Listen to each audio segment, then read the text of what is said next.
YouTube channel में आपका स्वागत है। सबसे पहले आपका शुभ नाम क्या है और किस पद पर हैं? जी, मेरा नाम उत्कर्ष कुमार मिश्रा है और मैं वर्तमान में मानवाधिकार आयोग गौतम बुद्ध नगर का जिला अध्यक्ष हूँ। और सबसे पहले मैं आपको और आपके चैनल को प्रणाम करता हूँ। धन्यवाद। मैं आपसे एक क्वेश्चन करना चाहता हूँ कि आप भाजपा के पदाधिकारी हैं और मैं लगभग 90 मंदिरों का दौरा किया हूँ। हर जगह मैं सवाल करता हूँ कि सनातन धर्म के बारे में जो कई जगह बात करता हूँ कि एक श्लोक बता दिया जाए, चाहे कुछ भी, तो कोई आदमी विमुख हो जाता है। तो इसका कारण क्या है कि सनातन धर्म जो है वेस्टर्न कंट्री जो है हमारे एक्सेप्ट कर रहे हैं, हम भारतीय लोग जो है उससे कटते जा रहे हैं। सर्वप्रथम मैं ये आपके चैनल के माध्यम से क्लियर कर देना चाहता हूँ कि मैं कोई भाजपा का पदाधिकारी नहीं हूँ। मैं मानवाधिकार आयोग का जिला अध्यक्ष हूँ और भाजपा परिवार का एक अनुशासित कार्यकर्ता हूँ और लंबी समय से हम लोग उससे जुड़े हैं, आरएसएस से जुड़े हैं। अब जो आप बात कर रहे हैं कि जो हमारी मौजूदा पीढ़ी है वो वेस्टर्न कल्चर को अपनाते चली जा रही है और सनातन से जो दूर होती चली जा रही है, देखिए इसका एक लाइन में और एक छोटी सी वीडियो में ये कारण बता देना संभव नहीं है, लेकिन फिर भी मैं प्रयास करूंगा कि जितना ज़्यादा पारदर्शी तरीके से मैं बता सकूं उतना श्रोताओं को, दर्शकों को इसकी चीज़ें बिल्कुल शीशे की तरफ साफ है। देखिए, आज़ादी के पहले और आज़ादी के बाद से ड्रास्टिक चेंज आया भारतीय समाज में। वामपंथी विचारधारा अपने उच्चतम स्तर पर थी। वामपंथी विचारधारा के कारण आज संस्कृत शब्द, मैं एक फ़िल्म का नाम लूँगा, जो आप वेस्टर्न कंट्री की आप बात कर रहे हो, एक हॉलीवुड फ़िल्म का नाम मैं लूँगा, जिसका नाम अब तक के साइंस फाई में सबसे अच्छी फ़िल्म का खिताब उसी फ़िल्म को मिला है, इंटरस्टेलर। उसके जो डायरेक्टर हैं, वो बहुत ही जीनियस है, क्रिस्टोफर नोलन।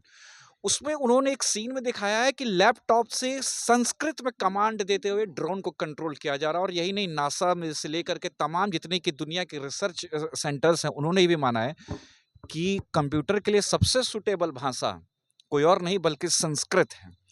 अब हमारे समाज में आप देखिए, आप संस्कृत बोलते हुए किसी व्यक्ति को देखेंगे, अरे तुम क्या करोगे? संस्कृत बोल करके तुम क्या करोगे? पंडिताई करोगे? जी नहीं, बिल्कुल नहीं, बहुत ही साइंटिफिक भाषा है। तमाम भाषाओं का उद्गम स्रोत हमारी संस्कृत रही है। तो आज के डेट में हमारा जो धर्म है वो शुरू से एक लिबरल धर्म रहा है। हर धर्मों का सम्मान करने के लिए कहा जाता है हमारे धर्म में। माता-पिता को भी ये ध्यान देना चाहिए। ठीक है, हम अंग्रेजी में पढ़ा रहे हैं, अच्छी बात है। अंग्रेजी एक सेतु का काम कर रहा है जहाँ इतनी ज़्यादा भारतीय भाषाएँ हैं। मगर तत्कालीन भारत सरकार ने एक फ़ॉर्मूला सुझाया था, त्रिभाषा सूत्र, जिसको लगभग-लगभग सभी लोगों ने मान लिया था कि हाँ, हिंदी देश की एक राष्ट्रीय भाषा होनी चाहिए और हिंदी की एक राष्ट्रीय भाषा के साथ-साथ एक कोई भी रीजनल लैंग्वेज होनी चाहिए। चाहे हम तमिल रखें, चाहे मराठी रखें, चाहे बंगाली रखें। लेकिन दुर्भाग्यवश ये वामपंथी विचारधारा इतनी हावी हुई कि जनता को बरगला के, आप संस्कृत तो दूर, आज हिंदी से जितनी ज़्यादा नफ़रत की जा रही है दक्षिण भारतीय राज्यों में, मैं नाम नहीं लूँगा, वह उतना किसी और से नफ़रत हुई ही नहीं है। अब इसके लिए किया क्या जाए? करना क्या चाहिए? देखिए, फ्रेंच सीखना इंटेलिजेंट माना जाता है अंग्रेजी के साथ, जर्मन सीखना और भी इंटेलिजेंट माना जाता है। लेकिन अगर आप हिंदी बोल रहे हैं, तो आप क्या हैं? गँवई हैं, बैकवर्ड हैं, तमाम चीज़ें। और अगर संस्कृत बोल दिए, तो संस्कृत बोल के क्या करोगे? भिक्षा माँगोगे, यही करो। तो ये सोच को बदलने की ज़रूरत है। और ये सोच कैसे बदलेगी? जब बच्चे साइंस के विषय में रुचि लेंगे, चाहे वो उनकी कोई भी भारतीय भाषा, चाहे वो संस्कृत में पढ़ें विज्ञान, चाहे वो हिंदी में पढ़ें, चाहे वो तमिल में चाहे बंगाली, चाहे मराठी, किसी भी भारतीय भाषा में पढ़ें। कारण क्या है कि भारत में जितने भी अधिकांशतः इतिहासकार हैं, वो वामपंथी सोच के लोग हैं। और एक किसी भी मैं इतिहासकार का नाम नहीं लूँगा, उनसे अगर आप इतिहास के विषय में कुछ भी बुलवा लीजिए, वो बहुत ही इंटेलिजेंट कहे जाएँगे। लेकिन उनसे पूछे sine square theta plus cos square theta क्या था, वो नहीं बताएँगे। जबकि एक मुख्यमंत्री हैं, एक बहुत बड़े महत्वपूर्ण राज्य के, वो कहते हैं त्रिकोणमिति पढ़ कर के जीवन में क्या काम है? जबकि पूरी सिविल इंजीनियरिंग ही त्रिकोणमिति पे टिकी हुई है और आज की डेट में वो लोग मुख्यमंत्री हैं। अब मैं ऐसे समाज से, ऐसे नेता से क्या और उम्मीद कर सकता हूँ? बस यही कहूँगा कि आप सबके चैनल के माध्यम से, समाज के माध्यम से बच्चों को जागरूक करना चाहिए हमारे सनातन धर्म के प्रति। भगवत गीता में आज तक दुनिया के जो सबसे बड़े दार्शनिक हुए हैं, दार्शनिकों के जो दार्शनिक हैं, वो अरस्तु, प्लेटो नहीं है, वो भगवान श्री कृष्ण हैं। कि जब धर्म की रक्षा करना हो, तो झूठ का भी सहारा लो और धर्म की रक्षा करो। धर्म और देश में से किसी एक का चुनाव करना हो, तो धर्म का त्याग करके देश का चुनाव करो, मातृभूमि का। ऐसा फिलॉसफर किसी भी धर्म में मिलेगा क्या? बस वही बातें हैं। एक चीज़ आपसे प्रश्न है कि आप श्रीमद् भगवत गीता का कोई एक श्लोक बोल दीजिए इसमें। देखिए, अब तो श्लोक क्या बोला, यदा यदा धर्मस्य ग्लानिर्भवति भारत अभ्युत्थानम अधर्मस्य तदात्मानं सृजाम्यहम् पवित्राणे साधुना विनाशाय च दुष्कृता। धर्म संस्थापनार्थ है संभवामि युगे युगे।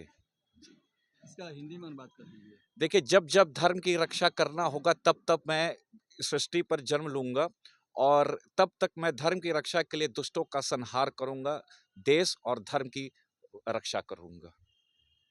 धन्यवाद आपसे बात करने के लिए। ये चीज़ मैं भी कहीं पूछता हूँ किसी से कि राष्ट्र के बारे में, तो पहले बोलता हूँ मैं राष्ट्र राष्ट्र हमारा सुरक्षित रहेगा तो धर्म ऑटोमेटिक हम जैसा चाहेंगे वैसा मना लेंगे।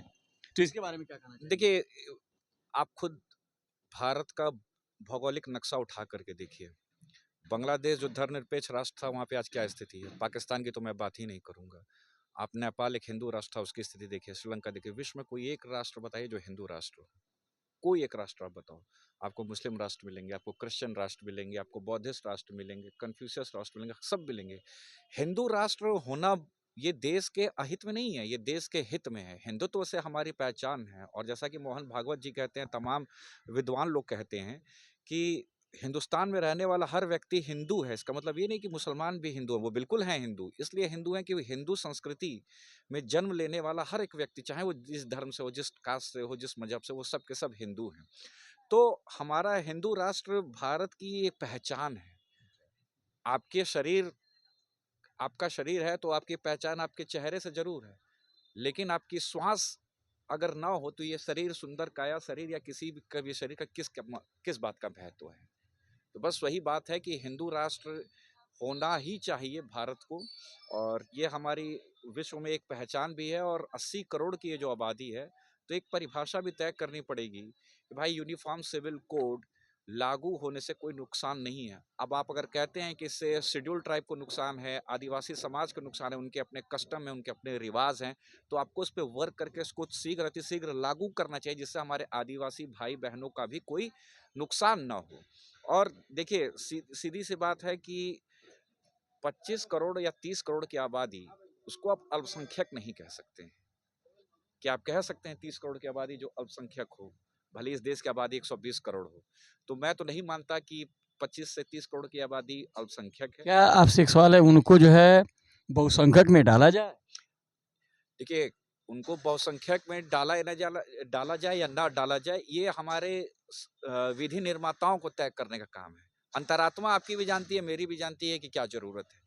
लेकिन जहां तक बात है ओबीसी कैटेगरी में उनको डालना है, एससी एसटी कैटेगरी में डालना, तो धर्म के आधार पर आरक्षण आप नहीं देख सकते। बाबा साहब अम्बेडकर ने कहा है।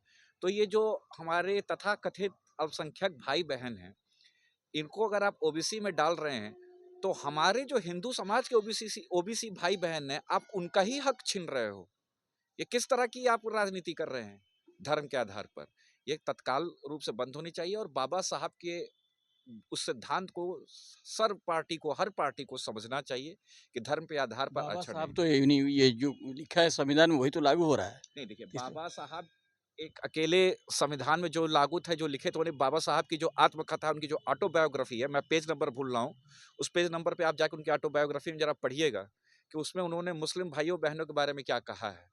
बाबा साहब ड्राफ्टिंग कमेटी के अध्यक्ष थे, और बाबा साहब ने ही कहा था कि धर्म के आधार पर आरक्षण नहीं होना चाहिए, आरक्षण जाति के आधार पर होना चाहिए। हिंदू समाज का एक तबका है जो बहुत लंबे समय से शोषण से गुजरा हुआ है। आर्थिक स्थिति होनी चाहिए। आर्थिक स्थिति पर तो आप सवर्णों को दे ही रहे हो, लेकिन सामाजिक जो हाशिए पे हमारे बंधु चले गए थे, हमारे समाज के चले गए थे, उनकी स्थिति को वापस उनको मेन स्ट्रीम में लाने के लिए, मुख्य धारा में जोड़ने के लिए उन्होंने आरक्षण की वकालत की थी। और उसमें मुसलमान कहाँ से आ गए? मुसलमान कहाँ से आ गए? आप तो कहते हो कि हम इसी देश के हैं, हम यहीं से हैं, लेकिन जब भी बात देश की आती है तो आपका धर्म क्यों आपके ऊपर हावी हो जाता है? मैं ये नहीं कह रहा हूँ मुसलमान बुरे हैं, मेरा उनसे बहुत आत्मीय लगाव है, मेरे बहुत। इसमें से तो असुल्ला खान है, देखिए, डॉक्टर कलाम है, बहुत सारे लोग हैं ऐसे। डॉक्टर कलाम हैं, अशफाक उल्ला खान हैं, बहुत तमाम ऐसी हस्ती हुए हैं। क्रिकेट में आप देख लिए, आपके जहीर खान हैं, मोहम्मद कैफ रहे हैं। जब तक क्या कहते हैं, आपकी सानिया मिर्जा पाकिस्तान नहीं गई थी, वो भारत के लिए खेलते थे। आज उनकी स्थिति देख लिए, 3 तलाक लेके वापस आ गई। 3 तलाक लेके ना वापस आ गई कि नहीं आ गई? क्या उनको हिंदुस्तान में कोई नहीं मिला योग्य वर? आप खुद मुझे बताओ। तो खैर ठीक है, ये सब सेकेंडरी बातें हैं, लेकिन जो बात है आपकी, उस बात को मैं बिल्कुल सीधे तरह से समर्थन करता हूँ। और बात यही है कि भाई धर्म के आधार पर आरक्षण नहीं होना चाहिए, हमारे से पिछड़े भाई बहनों का ही अहित हो रहा है। और सर्वप्रथम जैसे हमारे विश्व के लोग, हमारे भाई बहन जो अमेरिका में जा रहे हैं, खालिस्तान का मुद्दा जो उठ रहा है, तमाम चीजें उठ रहा है, देश के दुश्मन देश के बाहर नहीं, देश के दुश्मन अंदर ही हैं, हम और आप ही। हम आप और उनके साथ उठ रहे हैं, बैठ रहे हैं, लेकिन हम उन्हें पहचान नहीं पा रहे हैं।